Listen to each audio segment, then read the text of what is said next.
네, 안녕하세요, 여러분. 오늘 강의를 시작하겠습니다. 우선 여러분 클래스의 과제를 살펴보면 과제 제출일을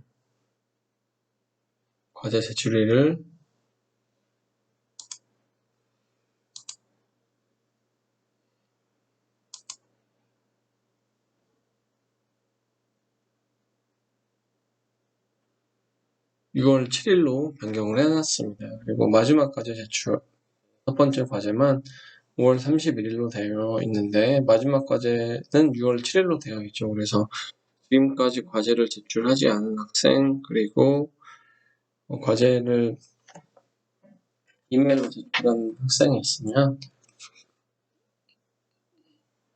이제 과제를 6월 7일까지 다 업로드를 하기 바랍니다.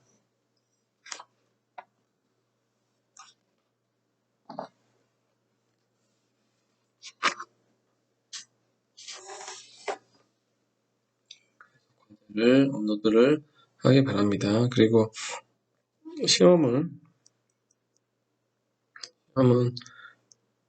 코로나 사태를 확인하고 진행을 할 텐데 이제 1순위는 저희가 대면으로 오프라인 시험을 보는 겁니다. 그래서 지금 상황으로는 큰 문제가 없으면 오프라인 시험을 보도록 하겠습니다. 오프라인 시험은 이제 15주차에서 10주차 사이에 진행이 될 예정이고, 만약 코로나 사태가 심각해진다라고 하면 두 번째 대안으로 이제 과제로 대체할 예정입니다. 그래서 과제를 부여하고 과제로 대체할 예정입니다. 네, 그래서 시험 관련해서는 추후에 또 공지하도록 하겠습니다.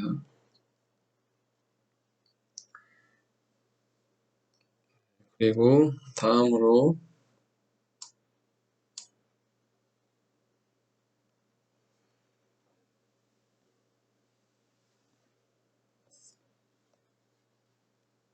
다음으로는 질문이 있었는데요. 이제 질문 내용을 보면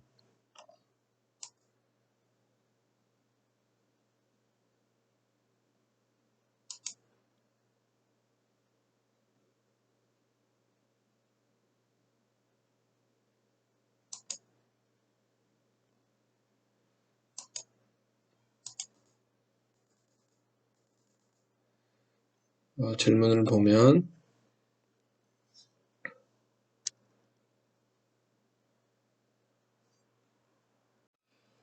네, 첫 번째 질문이 세계의 폴 시스템에서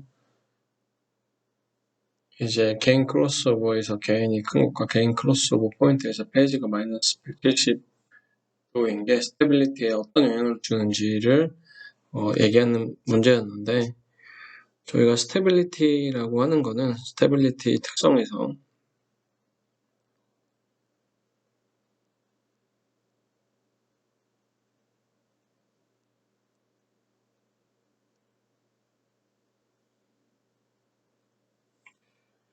피드포워드와 피드백에서 다음과 같이 주어질 때 저희가 3폴 시스템이 되면 다음과 같이 개인이 이와 같이 이제 감소를 할 때 다음과 같이 이제 개인 크로스오버 포인트에서 페이지가 이제 180도가 될 수가 있죠. 그래서 개인 크로스오버 포인트에서 페이지의 값이 상당히 작아질 수가 있습니다. 그러면 페이지 값이 상당히 작아질 수 있는데 문제는 무엇이냐라고 하면 저희가 이제 페이지가 180도일 때 페이지 값이 페이지 시프트가 마이너스 180도일 때죠. 페이지 시프트가 마이너스 180도이면 입력의 신호가 특정 피드백이 걸린 이후에 다시 이제 피드백의 신호가 입력 신호가 더해져서 동영상으로 더해지게 되죠. 그래서 커지게 되는 거죠. 이렇게 커지게 되는데 이때 이와 같이 커지게 되면 얘가 이 신호와 이 신호가 더해져서 신호가 커지게 되면 이제 특정 출력의 신호의 크기가 커진다는 문제점이 발생을 합니다. 그래서 저희가 180도가 시프트된 주파수에서 만약에 여기 180도 주파수에서 특정한 주파수의 개인이 0보다 더 크게 된다. 0보다 더 크게 된다. 라고 하면 0보다 더 크게 된다라고 하면 그러면 이제 클로즈드 루프 개인이 만약에 0보다 더 크다라고 하면 신호의 크기가 점점 커지게 되는 거죠. 그래서 결국에는 신호가 발산을 하게 된다. 신호의 크기가 처음에 이와 같은 크기에서 점점 커지게 이제 발산을 하게 되면서 신호의 크기가 일정하게 제한이 되게 되죠. 제한이 되게 됩니다. 그래서 폴이 3개인 경우에는 폴이 3개인 경우, 3개 이상인 경우에는 저희가 이제 스테빌리티에 영향을 주는 거는 다음과 같이 페이지가 이제 180도인 거죠. 그러면 페이지가 180도가 마이너스 180도 시프트가 된 경우에 그때 개인이 0보다 더 0d보다 더 크게 되면 이 회로가 발진이 되게 됩니다. 그래서 개인 크로스오버에서 페이지가 마이너스 270도인 것보다는 페이지 시프트가 마이너스 180도일 때 그때 개인이 값이 0dB보다 더 크게 되면 다음과 같이 익스펜션을 하게 된다. 그리고 익스펜션을 한 이후에는 특정 전압 레벨로 세츄레이션이 되겠죠. 그러면 이 경우에는 개인이 1이 되는 현상으로 여러분이 생각할 수가 있습니다. 그래서 페이지가 마이너스 180도인데 그때 앰플리튜드가 1인 경우에만 발진해 스테빌리티에 문제가 생기는 게 아니라 매그니튜드가 1보다 더 큰 경우에도 문제가 생긴다고 얘기할 수가 있습니다. 그리고 여러분이 두 번째 이제 다음으로 가보죠. 여러분은 Q&A에 글을 많이 안 남겨서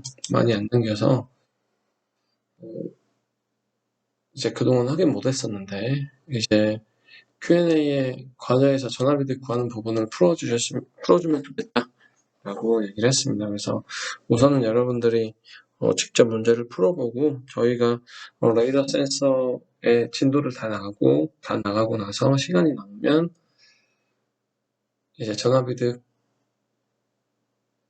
이제 과제 문제 중에서 첫 번째 문제의 과제 풀이에 대해서 해주도록 하죠.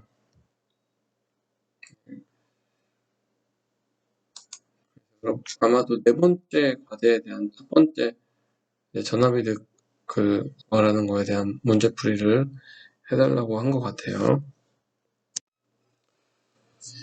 여러분들이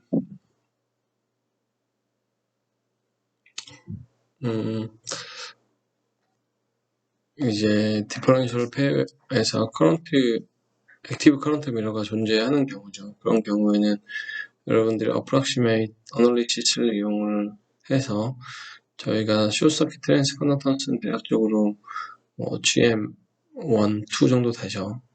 그리고 아웃풋 임피던스를 여러분들이 구할 수 있기 때문에 그러한 방법으로 구하거나 아니면 여러분들이 스몰 시그널 모델을 그래서 이그젝 어널리시스 방법으로 구하면 계산을 할 수가 있을 겁니다. 그래서 그런 방법으로 계산을 해보고 저희가 진도를 다 나가고 남는 시간에 문제풀이를 하도록 하겠습니다. 네, 그러면 이제 레이더 센서를 계속해서 공부하도록 하겠습니다. 저희가 지난 시간에 간략하게 레이더 센서에 대한 공부를 했었죠. 레이더 센서에 대해서 간략하게 소개를 했었고, 레이더 센서의 간략한 원리에 대해서 소개를 했었죠. 다음으로 저희가 이제 FMCW 레이더가 어떻게 동작하는지 간략하게 얘기를 해보도록 하죠. 이 FMCW 레이더에 대해서 간략하게 얘기를 하고, 그 이후에 저희가 FMCW 레이더에 대해서 상세하게 얘기를 할 겁니다. 우선 저희가 FMCW 레이더를 우선 한 개의 이제 트랜스미터 안테나와 한 개의 리시버 안테나로 구현을 해보도록 하죠. 그래서 저희가 로컬 오실레이터에서는 다음과 같이 첩을 만듭니다. 다음과 같이 첩을 만드는데, 시간에 따라서 주파수를 이와 같이 생성하고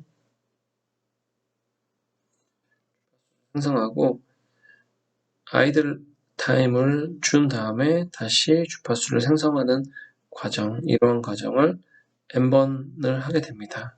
하나의 프레임을 다음과 같이 만들죠. n번을 하게 되면 저희가 다음과 같이 range FFT를 하게 되면 다음과 같은 값을 얻을 수가 있습니다. 그래서 저희가 만약에 이 어떤 물체를 디텍션을 하게 되면 다음과 같은 레인지로 디텍션을 할 수 있다라고 얘기를 할 수가 있죠. 그래서 예를 들어 3개의 물체가 있다라고 하면 다음과 같이 이제 디텍션이 된다. 그래서 이와 같이 디텍션을 해서 다음과 같이 표현을 해줄 수가 있겠습니다. 그래서 각각 이와 같이 디텍션을 한 다음에 이 레인지를 디텍션을 하고 나서 그 이후에 레인지와 벨러시티의 값을 구하는 거죠. 그래서 각각 어느 정도의 레인지에서 어느 정도의 속도를 갖고 있는 물체라는 걸 인식을 할 수가 있습니다. 이때 저희가 처음은 다음과 같이 특정 이 주파수의 크기를 바꿔주는 거죠. 예를 들어서 저희가 76에서 81GHz를 사용한다라고 하면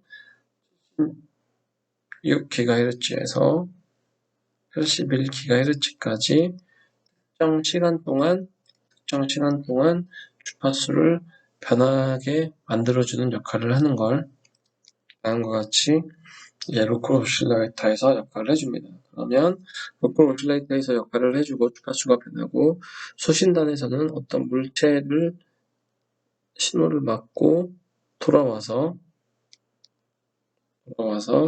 다음과 같이 믹싱은 이 수신단을 이제 곱해주는 역할을 하는 거죠. 그러면 다음과 같이 특정 딜레이가 존재한다라고 하면 그 딜레이만큼 일정한 주파수의 값이 리시빙 시그널에 나오게 되고 이 일정한 신호를 ADC를 통해서 이제 디지털 데이터로 바꿔주고 신호 처리를 하는 거죠. DSP에 신호 처리를 한 다음에 다음과 같이 신호 처리를 하고 메모리에 각각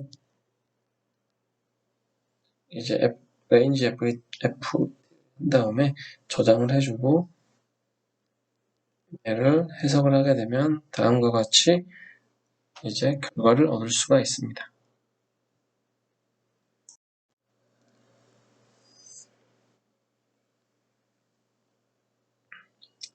그래서 저희가 다음과 같이 ADC 데이터를 얻고 2D FFT를 하고 2D FFT max를 이용해서 Non-coherent accumulation 그리고 Non-coherent accumulation을 통해서 이제 레인지와 도플러의 값을 이용해서 레인지 도플러 힛맵을 만들 수가 있습니다.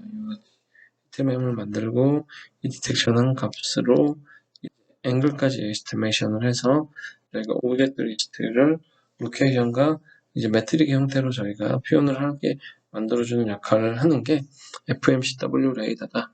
라고 얘기할 수가 있겠습니다. 그래서 저희가 차량용 레이더라고 하면 차가 여러 대가 있으면 이와 같이 차선에 따라서 차가 달리고 있겠죠. 그러면 이와 같이 이 차들을 신호를 보내고 신호를 받고 신호를 보내고 받아서 데이터를 신호 처리를 하게 되면 다음과 같은 이제 히트맵이라고 하죠. 히트맵을 저희가 얻을 수가 있고, 그럼 여기에서는 예를 들어서 레인지가 다음과 같은 이런 레인지에 이런 속도로 가는 차들이 있다라는 걸 얻을 수 있고, 그러면 이 앵글의 값까지 얻는다라고 하면 저희가 볼트를 표현을 할 수가 있겠죠.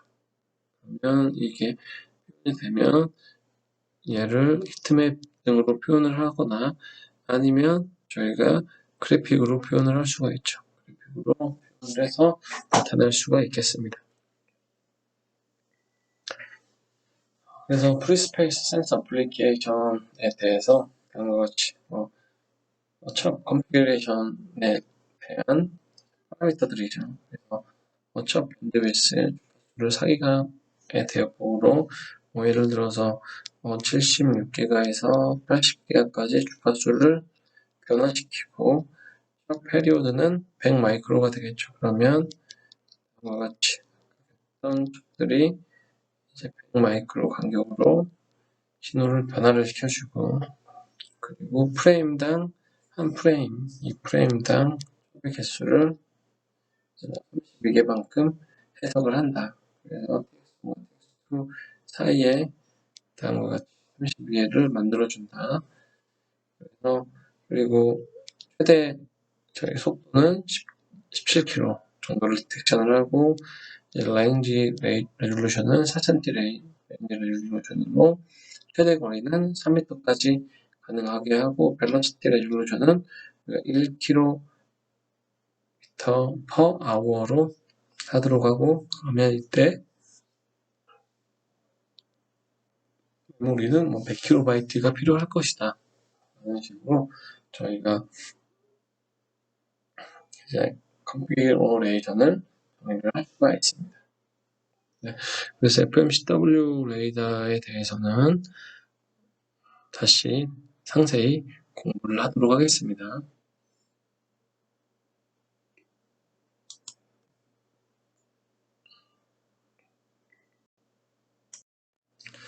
그래서 여러분이 FMCW 레이더를 이용을 하게 되면 다음과 같이 스마트 어플라이언스로 가전제품 등에 사용할 수 있죠. 그래서 다음과 같이 이제 로봇 청소기에 사용을 하게 되면 물체를 인식을 할 수가 있겠죠. 그리고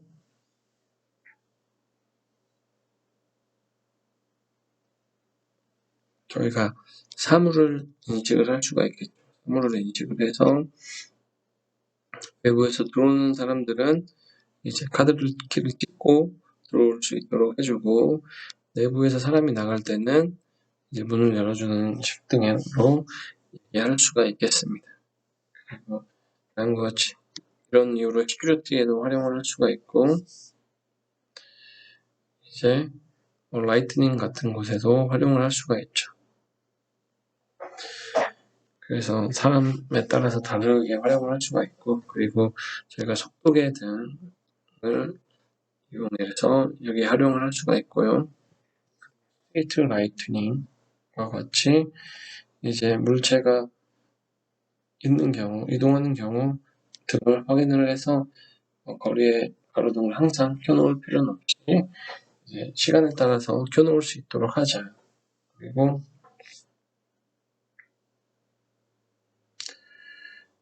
저희가 이제 라이다를 이용해서 상대방의 위치나 이런 것도 확인할 수가 있지만 이제 랜딩을 할 때 소프트 랜딩 한다는 얘기, 착륙한다는 거죠. 착륙하거나 높이나 이런 것들을 조정을 할 때도 활용을 할 수가 있고요. 그리고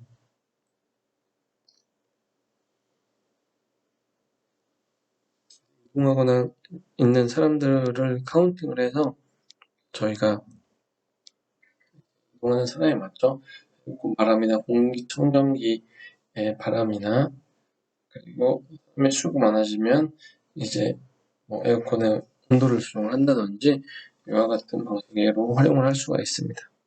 또한 다음과 같이 이제 로보틱 분야 등에 활용을 할 수가 있고 그리고 이제 불싱이나 헛라이트 같은 것들을 측정할 수도 있습니다.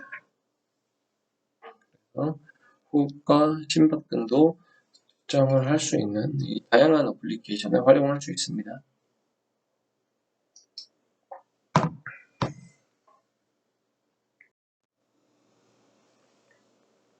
그래서 레이더는 이제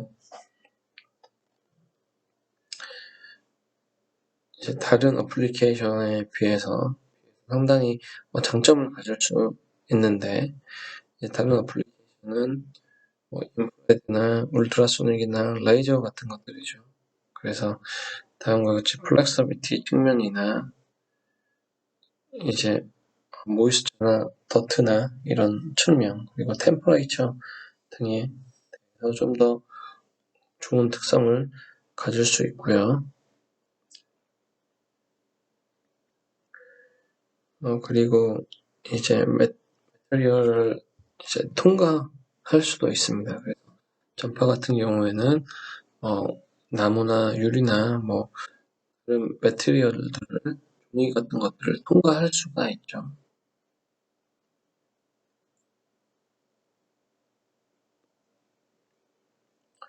그리고 이제 사이즈 측면이나 가격도 이제 크게 문제가 되지 않습니다. 그렇기 때문에 저희가 라이다가 많이 활용이 되고 있습니다. 그래서 가장 많이 활용되는 분야는 예전에부터 스피드건에 많이 활용이 됐지만 요즘에 가장 많이 활용되는 분야는 자동차죠. 그래서 요즘에 나오는 자동차들은 대부분 라이다를 포함한 이제 ADAS라고 하죠. 라이다를 포함한 기술들이 활용이 되고 있습니다. 그래서 다양한 인프라red 센서나 울트라소닉 센서나 레이저 센서 등이 많이 활용이 되고 있습니다.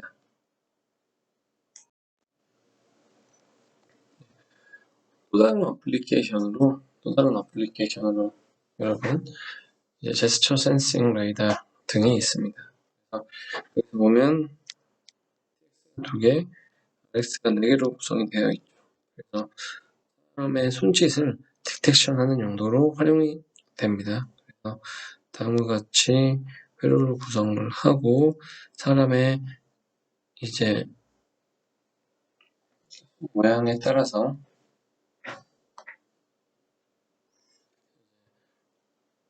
동작을 인식하게 하는 거죠. 그래서 저희가 어떤 손 모양에 따라서 동작을 다르게 하면, 손 모양을 다르게 하면 인식을 해서 저희가 뭔가 명령을 하는데, 뭔가를 조작하는데 사용할 수가 있겠습니다. 그래서 다음과 같이 신호가 트랜스미팅이 된 다음에 펄스파를 여기서는 보낸다고 생각하면 되죠. 그래서 신호를 보낸 다음에 다음과 같이 신호들이 각각 포인트에 반사가 돼서 수신단의 신호로 들어오겠죠. 그래서 이와 같이 라인지나 리플렉티비티나 이 리플렉티비티를 이용해서 캡이나 사이즈, 아스펙트, 매트리얼, 폴라라이제이션 등을 확인을 할 수가 있겠습니다. 이 펄스를 주기적으로 이렇게 보내는 경우다라고 생각하면 되겠습니다.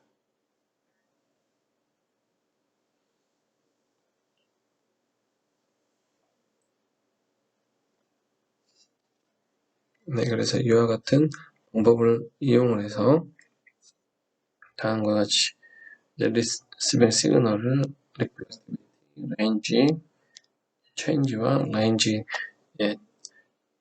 등의 값으로 저희가 해석을 할 수가 있죠. 그래서 이런 값들을 저희가 뽑아내서 제스트 센싱을 할 수 있는 레이더로 활용을 할 수가 있겠습니다. 네, 여러분 그러면 첫 번째 시간은 이걸로 마치도록 하고요. 두 번째 시간에서 다시 쪽에서 수업을 하도록 하겠습니다.